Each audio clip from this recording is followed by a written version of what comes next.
Nga Gjirokastra, ku vjon takimet elektorale në kuadër të zgjedhjeve të 11 majit, kryeministri Edi Rama nuk kurseu ironinë dhe akuzat ndaj opozitës.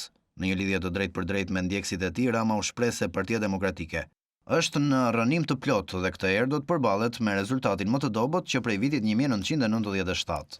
Nëse do ta bëja unë opozitën time, do ta bëja 1000 herë më mirë se ç'e bëjnë këta. Këta nuk dinë bëjnë opozitë. Këta dinë vetëm të vetë shkatrohen dhe në vetë shkatrimin sipër të pengojnë sa të mundën Shqipërinë edhe të nxinë jetën sa të mundën njerëzve.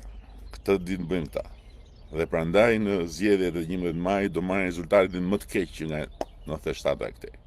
Një komentues e sfidoi Ramën për mundësinë e tij për të udhëtuar në Shtetet e Bashkuara të Amerikës, ndërsa kryesocialisti e përdori pyetjen për të goditur edhe një herë kundërshtarin e tij politik, duke ironizuar me çështjen e non gratës së Sali Berishës.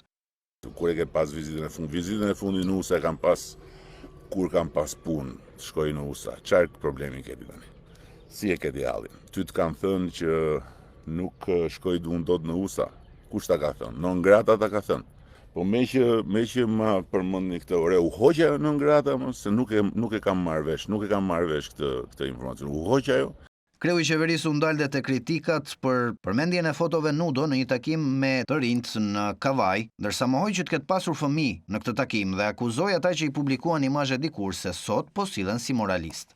Para një herë në Google janë të mbuluara që se këtyre është iki mendja kokës. E dyta, nuk ishin fëmijë ata. Dhe e treta, po mirë morë.